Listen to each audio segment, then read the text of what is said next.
अगर आप हमारे चैनल पे पहली बार आए हैं, सब्सक्राइब करें इस चैनल को एंड बेल आइकन को भी दबाएं। इससे आप हमारी वीडियोस को सबसे पहले देख पाएंगे एंड लाइक करना ना भूलें। तो इसी के साथ चलते हैं वीडियो पर। 40 million of cultivation chapter 31 and हम यूनिवर्स को दिखाते हैं। देन तुम्हारी सोच तुमसे बात करते हुए कहती है रेजिडेंट फेडरल लूमोस ने ब्रेव मार्शल के कल्टीवेशन का बात को चुना। यहाँ पर कल्टीवेटर्स के हाई सोशल स्टेटस है। देन आप यहाँ पर इन ब्रेव सिटीजन है। वो कल्टीवेटर्स में आप ही उनकी अलग ही प्राइड होती है, लेकिन हर कोई कल्टीवेटर नहीं बन सकता है। ज्यादातर लोग स्ट्रेंथ को बिल्ड एंड बॉडी कंट्रोल को कंटिन्यू रखते हैं। मोस्टली बहुत सारे सिटीजन हैं जो अपनी डेली लाइफ में फिजिकल ट्रेनिंग को अपना डेली का रूटीन बना लेते हैं। वैसे तो सिटी के स्टेट पर जिम्स एंड कल्टीवेशन सेंटर्स और मार्शल आर्ट स्कूल बहुत से हैं। इसमें वो अधिकतर लोग ज्वाइन करते हैं जो कि स्टूडेंट एंड व्हाइट कॉलर वाले हैं। जैसे कि कोई रिच पर्सन या कोई बिग पोस्ट वाला हो एंड वो कोई हाई बैकग्राउंड से बिलोंग करता हो या ऐसा ही कोई नाता, एंड फिर हमारा सीन लियाओ की ओर शिफ्ट होता है एंड वही लियाओ वुल्फ किलिंग की ओर आया हुआ होता है। लियाओ मन में सोचता हुआ कहता है वो रिफाइनिंग जेनेटिक बूस्ट सेल्स उनके मेंबर्स इसका यूज करते हैं। इसका मतलब है कि वो प्राइस प्रॉफिट बनाते हैं। देन वो जताते हैं उन्हें इनकी केयर है और इस तरीके की क्वालिटी वॉर नेट के साथ है। लियाओ अपने फेस के मास्क को छूता हुआ कि वो सही है या नहीं। देन फिर लियाओ अंदर की ओर जाता है एंड सामने की ओर देखता है। वो अंदर से कल्टीवेशन जिम होती है या वो अंदर की ओर आता हुआ आसपास इक्विपमेंट को देख रहा होता है एंड वही एक पर्सन बॉक्सिंग कर रहा होता है और अपने पंचिंग स्किल्स की प्रैक्टिस कर रहा होता है। एंड तभी वो पर्सन सैंडबैग को पंच करता है एंड वही लियाओ सैंडबैग के सामने खड़ा हुआ होता है। लियाओ को इसकी वजह से फेस पर जंग से पड़ती है। वो पर्सन लियाओ से इसके लिए माफी मांगता है। लियाओ कहता है मैं ठीक हूँ। वैसे यहाँ के मैनेजर झाओ कहाँ है? वही अंदर की ओर हमें दो लोगों को दिखाया जाता है। में से एक मैनेजर झाओ एंड डबल बैग पैंग होते हैं। देन पैंग कहते हैं झाओ से बॉस इधर तो आओ, हमें काफी टाइम हो गया है। इस तरह पिए हुए एंड पैंग ड्रिंक उठाते हुए चीयर्स करते हैं। देन ड्रिंक को एंजॉय करते हैं। आगे कहते हैं अब ये हुई ना ग्रेट चीज, मजा आ गया। सब ड्रिंक पीकर झाओ कहते हैं पैंग से मैं तुम्हारी फीलिंग को समझता हूँ। हाँ तुम इधर आकर ड्रिंक कर सकते हो।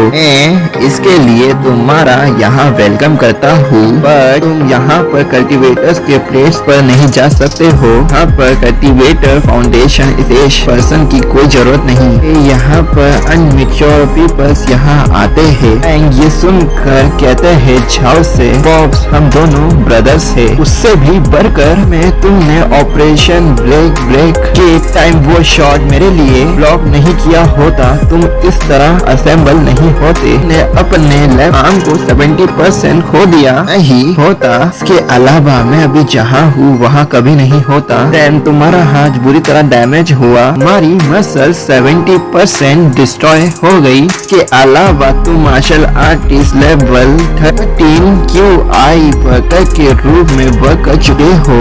हालातों के चलते तुम्हें रिटायर होना पड़ा वुल्फ किलिंग ग्रुप से। झाओ कहते हैं पैंग से कल्टीवेशन का पाथ हमेशा खतरनाक और जानलेवा होता है। मैं किसी भी पल अपनी जान देने के लिए पहले से रेडी हूँ। मेरे लिए मेरा एक हाथ होना, मेरा सर भी अगर इसके लिए हो जाए तो ये कुछ भी नहीं है। भले ही मैं डिसेंबल हूँ बट मुआवजे के साथ बेहतरीन food and her day bed पर कई लड़कियों के साथ ये वंडरफुल लाइफ है। कहते हैं झाओ से तुम्हारी डिटर्मिनेशन स्किल, तुम अभी भी वही सेम इंस्ट्रक्टर हो जो मुझे याद है। तुम एक true man and true warrior हो, बट तुम एक चीज को लेकर गलत हो। मैं यहाँ पर हर डे इसलिए आता हूँ, ये मेरे लिए बेस्ट सेटअप ट्रेनिंग एक्सरसाइज, ना कि कोई टाइम वेस्ट। जाओ कहते हैं पेंग से बेस्ट ट्रेनिंग, वो भी मेरे कमजी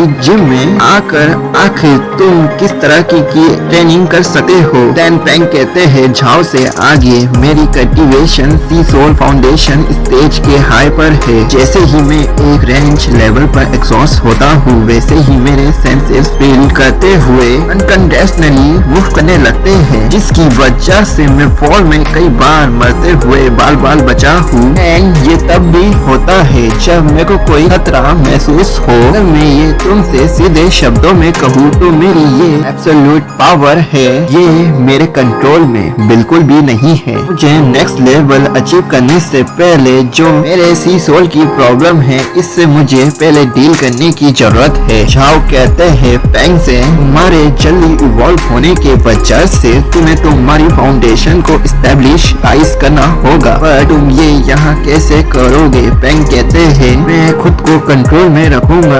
मैं ट्रेनिंग के टाइम 3% तक अपनी पावर कंप्रेस करके रखूंगा, जिससे मुझे अपनी पावर को और भी अच्छे से कंट्रोल एंड समझ सकूं। ये मेरे लिए है काफी अच्छी ट्रेनिंग एक्सरसाइज होगी। वुल्फ किलिंग जिम इसमें मेरी हेल्प करेगा। आओ कहते हैं पेंग से वेल तुम अपनी 3% तक पावर कंप्रेस करके रखोगे एंड इसकी वजह से तुम्हें कोई भी कल्टीवेटर तुम्हारे ओरा को फील एंड सेंस नहीं कर पाएगा। देन पेंग कहते हैं झाओ से ये मेरी हैंडीकैप ट्रेनिंग बैटल के दौरान 1% तक अपनी पावर को कंप्रेस करते हुए ये मेरे सी सोल को इस्टेब्लिश करने में हेल्प करेगी। मुझे इस चीज पर बिलीव है कि मेरी फाउंडेशन स्टेज बैलेंसिंग स्टेज मेरे लिए एंड उन सब के लिए मेडिकल मिरेकल होगा। ये मेथड जरूर वर्क करेगा। फ्रैंक कहते हैं मैं मेरी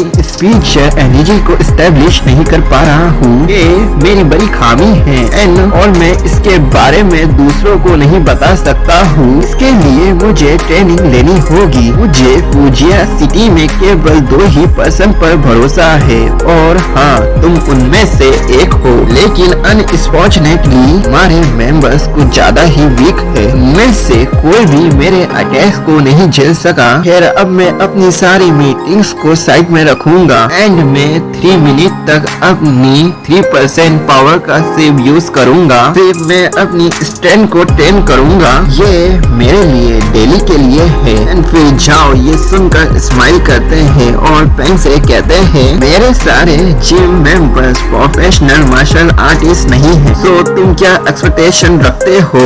बस से तुम्हारी 3% तक पावर भी उनके लिए टू मच है यार। बट मुझे इतना पता है तुम ऐसे ही कैपेबल पर्सन को ढूंढ रहे हो, इसलिए मैंने बूस्ट मेडिसिन बायर से कांटेक्ट किया। वो यहाँ किसी भी टाइम आता होगा। एंड पेंग ये सुनकर कहते हैं ओ क्या वो वाकई ही इतना अच्छा है? हाँ कहते हैं बट मेरी उस गाय से कभी मुलाकात नहीं हुई है, लेकिन मैंने उसके बारे में अपने एक फ्रेंड से सुना है। मैं भी उसे इस गोस्ट मार्केट में अपनी लाइफ बिताते हुए मोस्टली काफी ज्यादा टाइम हो चुका है। देन उसके बारे में अंडर रैंक एवरेज बताया गया है एंड उसका निकनेम आयरन टर्टल है।